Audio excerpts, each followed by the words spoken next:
We're eager to talk with you about anything that matters to you. We're going to be visiting about the momentum of your experience. Every subject is two subjects. On one end of this stick is what you want, and on the other end of it is the absence of the very same thing. So every subject is really two subjects, wanted and absence of it. So when you give your attention to something, whether it's something wanted or the absence of something wanted, when you give your attention to it and you maintain your attention for as little as 17 seconds, another thought like it will join it. And that's that thought momentum that we want you to focus upon. Hold that thought for another 17 seconds and another thought like it joins it, and another 17 seconds, another thought. And by the time you cross the 68-second mark, 17 seconds, you've got 17 seconds to decide the momentum of a thought. And if during that 17 seconds you stay with it and another thought joins it, now that thought has more power. And once you cross that 68-second mark, you've got enough momentum going that it will be likely that you will follow through with the momentum of that thought into some sort of manifestation. So we just want to call your attention to that, because when you begin to recognize how powerful your thoughts are, it makes you want to flow them with a little bit more precision. This is going to be a conversation of true fine-tuning.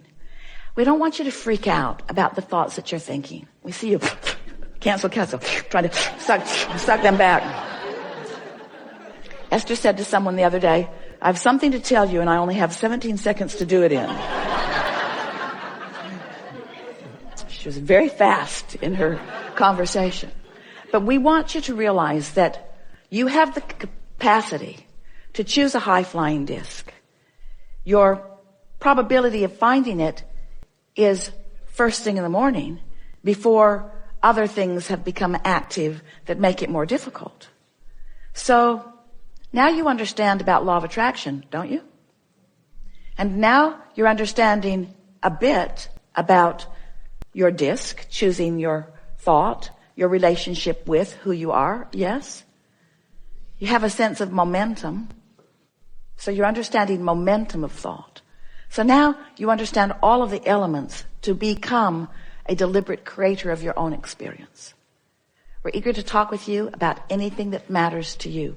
Don't worry about us. We will wedge our message in the crack. It is our expectation that together we will discover new nuggets of refinement and new methods of application. And most of all, new heartfelt, from your standpoint, reason for more deliberate focus. We know that you want to be the deliberate creator of your experience. We know that for the most part you aren't the deliberate creator of your experience. That you are doing more creating by default, by habit of thought, by old belief, by old pipes, than you really mean to. A belief is just a thought you keep thinking. It's a habit of thought. It's a thought that has enough momentum that things are actualizing around it, and that's why you believe it. We just want you to know that you can choose your beliefs, and therefore you can choose what actualizes around them. You also will discover that you don't need to try to talk anybody else out of their beliefs, because in that effort, you talk yourself into them. So the good news is, and we love you very much, that you're offering signals about wanted and unwanted, wanted and unwanted, wanted and unwanted, but mostly you have a reasonable expectation of well-being in your experience. But you could do so much better. You have the power to control your thoughts so much more. But when you try to control your thoughts just because you need to, it doesn't work. When things aren't going well and you say, I got to get a grip, you're not going to get a grip on what you want. You're just intensifying the grip on what you don't want. You can't get there from there. You can't take a severely out of whack vibration. You can't be standing in the middle of a problem and find the vibration of the solution, because the frequencies are very, very different. So if you could understand that the creative process, and we're talking about the deliberate creative process, but it's the creative process. When you have a vibration that you're offering, when you're sifting and you know what you don't want, which causes you to know what you do want, you launch this vibrational rocket of desire that the larger part of you follows and becomes. Now, you first have to accept that you are more than you see here in this physical body, do you? Many are coming to understand that. It's hard not to. You just can't look around this world over which you have no control in terms of it spinning in its orbit and the sun coming up every morning. You have to accept that there's something more going on. This is not a random accident going on here. This is powerful creation of which you are a leading edge part. You've been part of the creation of all that you see here from the beginning of that which was the beginning of that which was the beginning of that which. And there's no point in us trying to get back to the beginning of that because we've all come so far forward. But we do want you to understand that you are leading edge creators in these physical bodies and that you come from source and that you are an extension of source, but not a disconnected extension of source. You weren't just set loose. Good luck. Have fun and be good. There wasn't any of that. It was, you go forth and you stir it up and you find new things to want and we'll back you up. And when you find things big or small, when you find things that you really want or things that you want just a little bit, when you find something that you want, we, non-physical energy, the source within you, that which man calls God, we like to call it your inner being or all that is, all of us guys here in non-physical who are aware of you, and there are more of us here aware of you than there are you there aware of us. Well, we could say that better because most of you aren't aware of us in the way that we would like you to be. But there are way more of us. There are way, way, way more of us. And we are focused upon your rockets of desire. We don't pay attention, and it's good for you. We don't spend any time with you justifying why you should have what you want. Because we know that if your time, space, or reality has created a desire within you, that it is your right to receive in full fruition the creation, the manifestation, the actualization, the realization of that desire. So when you launch those rockets, often you're oblivious to the fact that you've launched the rocket. You gave birth to it during a fit of knowing what you don't want. Don't have enough money. I don't have enough money. I don't have enough money. I've never had enough money. I hardly know anybody who has enough money. Rocket, rocket, rocket, rocket, rocket, rocket. You are creating a vibrational version of everything that you want. And we know that's annoying because you want the money in the bank. But the vibrational version must come first in everything. So when you create this vibrational version of all of these things and experiences that you want, we join that vibrational version of your desire. We join that vibrational version of you.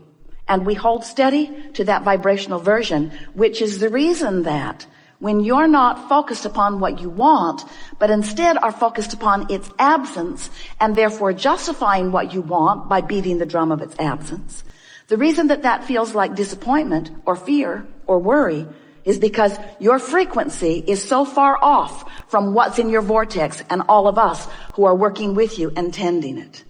If you can just get that one little piece, if you can just understand that when you focus on anything and feel anything less than eagerness, satisfaction, love, when you feel less than passion, when you feel less than that feeling of well-being, when you feel something that's on that negative end of the emotional scale that feels like worry or jealousy or anger, when you feel depressed or fearful, when you feel those negative emotions, it always means you're focused in opposition.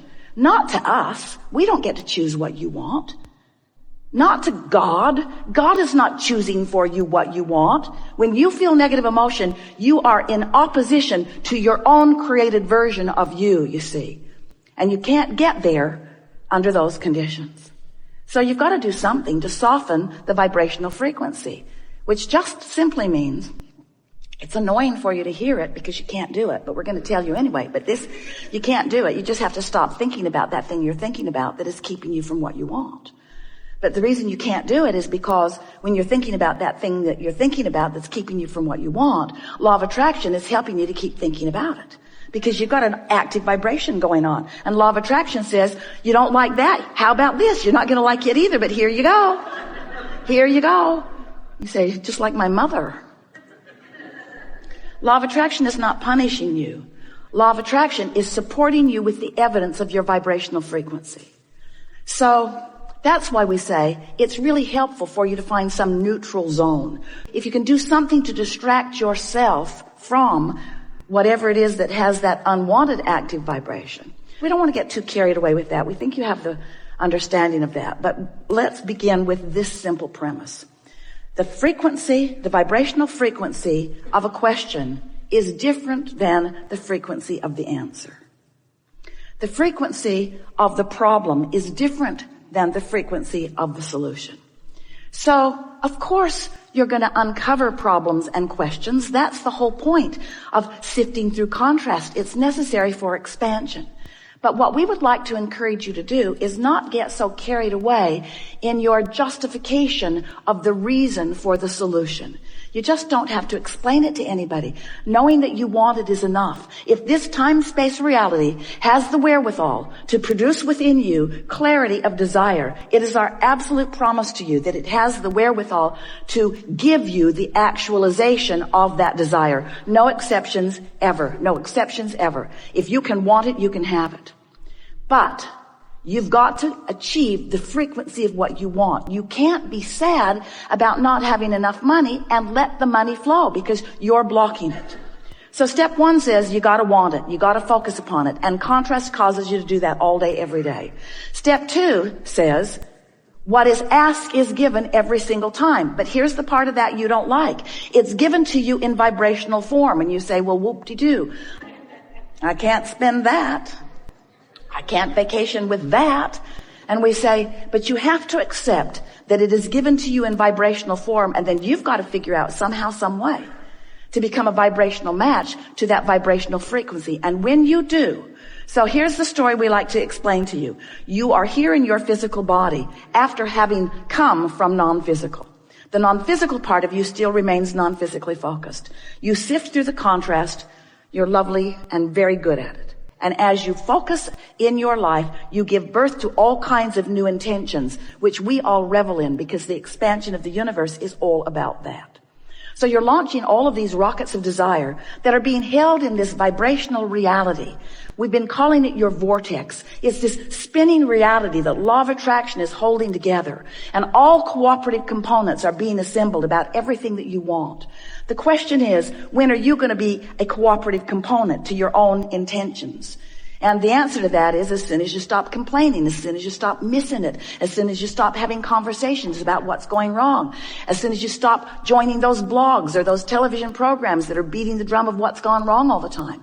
It's all right to do that a little bit because it causes expansion in your society and in you as an individual. But when you spend so many hours active in the vibration of unwanted, you prevent the solution that has already been rounded up by law of attraction in your vortex. You prevent that solution from revealing itself to you, better said, from you being in a position where you can receive the revelation, the realization, the actualization of that. So step one is you ask. Step two is source answers. Step three is you got to line up with it. So we've been calling that the art of allowing. And it is an art, friend. You have to practice it. It's something that will be with you always. This alignment with source, this alignment with what you want. It's not like your college diploma where once you've got it, you've got it. It isn't like that. It either is or it isn't in the moment. And you can tell by the way you feel how you're doing with that, you see.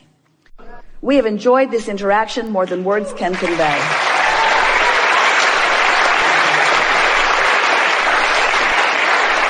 You are really good at what you do. You are really good at what you do. Just have more fun in the doing of it. Don't make big changes in what's going on in your life experience. Just decide to tweak it just a little bit into more fun. And watch the leverage of the energy that creates worlds flow to your fingertips, you see.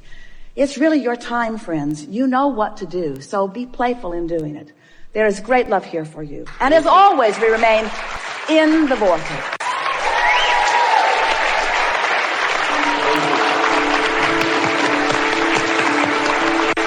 You guys are wonderful.